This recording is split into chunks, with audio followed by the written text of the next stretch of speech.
Hello guys, and welcome to another one of my Fortnite videos. 180 days of logging in, 6 months, and we're getting this reward here, so let's check it out right away to see if it's some kind of crazy rigged super llama for logging in 6 months in a row. And no! A completely normal, absolutely depressing upgrade llama. Not even rigged. Wow. They could have done that better. Oh yes, they could. But yeah, I guess we're just gonna go with the flow on it and take whatever we're gonna be getting.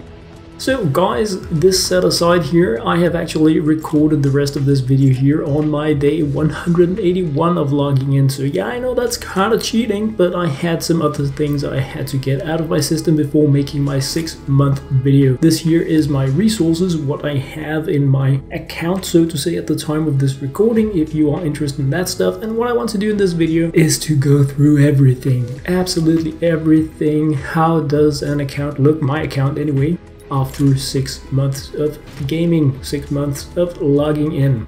This here is my skill tree tier 1. As you can see, I have everything in here except of course these coming soon defender slots. And yeah, we don't really care about defender slots. My skill tree tier 2 is pretty much the same. I don't have the sniper slot in the Plankerton storm shield because it's useless, and I don't have the rifleman.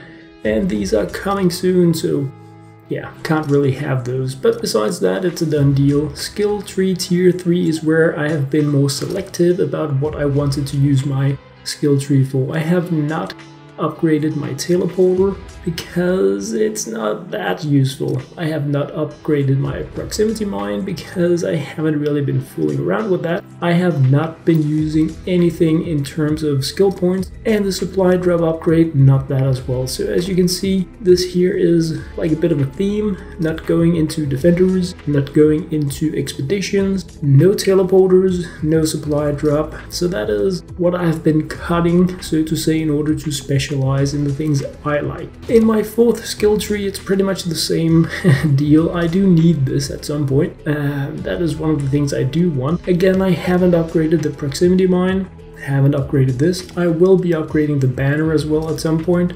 And you know, range, additional supply drops, that kind of stuff, it doesn't have an impact on my game that much, so I'm not going with that. Storm shield storage options, no. The backpack size, I'm gonna be getting that when time allows, so to say. And yeah, the turret is kind of nice, but I haven't really been needing it since I'm going with my healing and my stasis field kind of thing. So that is how my skill tree is looking after 6 months in Fortnite. Next up here is the skill tree, the research, same deal, nothing related to expeditions. Always I'm going for survivor slots first, and I'm trying to go for shared stats. Transformations, not really something I need. I just need the survivors. Storm shield storage, pretty useless also, so that is again where I have been cutting things to move forward faster. Nothing in terms of expeditions or storm shield storage. Besides that, it's a done deal. The interesting one, the big one, the holy moly, that's a crazy big one. First I went for all the survivor slots,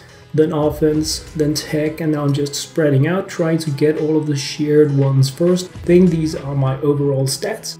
Loads of survivors that can be upgraded a great deal more. I have been focusing on legendaries and epics for the most part, trying not to upgrade too much until I get legendaries because I don't like wasting my evolution materials. And of course, as I showed in the last video, my close assault squad that is complete finally. So yeah, that's really nice. Just scrolling down here so you can see the different abilities. Obviously the ones up top are the ones I use the most since they are power level 130. This one here, Marine Corps Ramirez, the support specialist, I've mentioned her. She can go like all in crazy with rocket launchers. Power base Kyle, my probably favorite grinding character, also for really tough missions because he can make a base that regenerates reflects damage, and he has this recycling ability that is useful in some missions, not really that much, but in terms of like survive the storm. Rescue Trooper Ramirez is my like go-to character for just casual playing. She heals up when she kills enemies, which is really nice. Ammo recovery, additional assault weapon damage, and she can go commando, and like she has all the cool core abilities, so she's a really cool go-to character just for casual gaming. Sarah Claw's my favorite ninja right now, healing up when she hits, healing up when she uses the smoke bomb. Like so cool just for especially doing lower power missions, so yeah, she's really cool. Snow's Tolga Jonesy, I thought he was gonna be really amazing because of his, like, he has some insane abilities. They just don't work out as well for me as I thought they would. So yeah, I like kind of went all in with him, and he was a bit disappointing, but now I have him and I try to play with him every once in a while. Loads of grenades, chance to go crazy pants with grenades, headshots, deal additional damage, of like so many cool things. Special Forces Ramirez, another one of the soldiers I really like just fooling around with. The increased assault weapon damage, reduced recoil, which makes it more fun to play with certain weapons, so this is again depending on what you have weapon wise. Faster reload speed and a good war cry. Centurion Hawk, yeah, another one of those, hasn't really worked out for me. I've been trying to play with him, but I haven't really gotten a good feel about this character, so yeah, it's like I tried him out and he was like, nah, not for me. Lotus Assassin Sarah, my first ninja, my like first character I played mindlessly much. Like, her abilities are just not that cool because she specializes in some things that just don't really work out, in my opinion anyway. Recon Scout AC, so cool for grinding materials with the keen eyes, loot find, deep in the zone. A really cool character if you just want to get loot, so it's like a solo kind of thing. Bloodfinder AC was a reward for the Halloween event, pretty much the same deal. Small loot find, it's keener eyes. He does have the diamond llama ability, that's kind of cool. Deadly Blade Scorpion, another one of those really cool ninjas, but as you can see I have quite a few ninjas, so it's like Deadly Blade Crash, so amazing as well. The Raider Headhunter is a character I am going to level up because she seems really cool. She has increased shotgun damage combined with the flak vest, meaning that she can deal insane amounts of like close to area damage with the shotgun and take reduced damage. Definitely a character I'm gonna be fooling around with. Shuriken Master Sarah was at some point in the game like the character you needed to have because her shurikens were completely broken. They are still really great. Like, wow, so much damage you can get out of her, but when they kind of nerfed her abilities, I didn't really care that much about her. Controller Harper, not really my kind of thing. I tried to play with her just to get a feeling about what does it mean to play this kind of character, but it's like the entire concept, as you can see, I haven't even unlocked Bull Rush here. I tried it out on an epic. It's not my kind of way to play a constructor. Lotus Assassin Ken, pretty much the same as the Lotus Assassin Sarah. I just went with the female version. Plasma Specialist Isa, focusing on the plasma pulse, energy regeneration. I like the concept, but again, if I'm going to be playing a constructor, this is not really what I wanted to go with. But some really cool things that I want to play around with once I'm done, like building up my core characters first, and this is probably going to be after the Valentine's event. Power Base Penny, once again, the same as Power Base Kyle, just a female, and I was a bit noobish, so I went with the male character. Recon Scout Jess, just as with AC. They're like a really cool grinding character for you to get loot out in the game, and of course they can help others as well, that's not what I'm saying. Special Forces Jonesy, wow, one of those really cool soldiers that are pretty good all around. Just didn't really make the cut for me in terms of like feeling I get that extra edge, and the same can be said for Survivalist Jonesy. I mean, he's a cool character, he just doesn't give me anything where I'm like, wow, this really makes me feel cool. He does have indeed like increased health and a flak vest, so he's really a survivor. The Trailblazer AC, like again, same kind of thing. We can grind additional resources, we can get a loot llama, and I'm sorry to everybody out there that are like, whoa, Outlanders. I'm not that impressed with their teddies and their shock towers. I don't really feel that these work out well because of the limitation with the charges. Base Hype is a character I just bought because holy freaking moly, she is amazing. The electrified floors ability is something that is just insane when you're farming lower level maps. So it is definitely a character I'm gonna go crazy pants all in with. She is going to be 130 because I feel she is amazing. Blitz and Base Kyle was a reward for the Christmas Survive the Storm. I mean, yeah.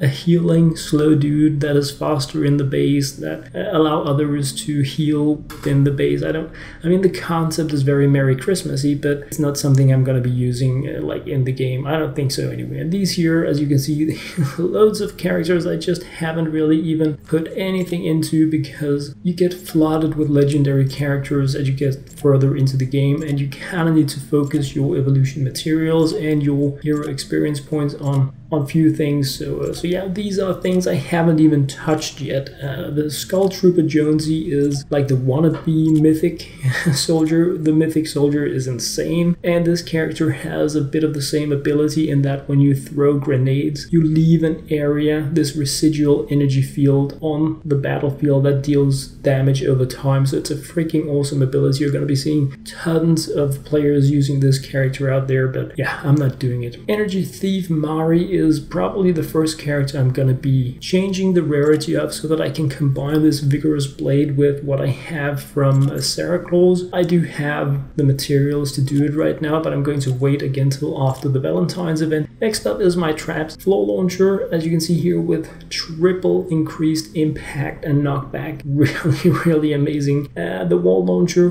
double knockback, double reload speed, so also really nice. The gas ceiling trap here doesn't really have that good rolls. My retractable floor spikes are really amazing, so fast, and chance to like more than 100% additional crit, so that is really cool. Those are my go-to traps. The others are more traps I use when I'm helping out others, and now that they have like really broken our ability to get bacon, I may need to rethink the traps that I use. It's about, do I want to evolve my schematics for traps or for weapons? Again, this matches up with what heroes am I like trying to play right now. This year the wall-down ammo is also pretty crazy with triple reload speed, so it's something I'm going to be looking into as well when I get more resources. I'm thinking again after the Valentine's event. In terms of like melee weapons, for me melee weapons mean swords. I don't really see constructors going around hitting things that much. What I'm really interested in is the attack speed, because I want to use them with the Sarah Claus and Energy Thief Mari. So I want to hit very fast so that every fourth attack will trigger very often, making these abilities even more powerful for me. So the weapons I want are gonna be the ones that have 1.0 or faster attack, meaning a higher number. Many of these are just 1.0, but here we have Stab Swords the Third. I have two of those, and they are probably going to be the swords that I evolve to 130. I've been waiting till I got a really good fast sword, but unfortunately the rolls in these swords are just not really that good, so I'm not really that interested in spending my schematic experience points and evolution materials on them, because I don't want to do it twice. So I'm waiting right now for the right weapons to fall into my hands. Epic kind of promised us we would get stat re-rolls, but instead they gave us rarity upgrades. So yeah, I'm still waiting for that, because if I can re-roll these stab swords and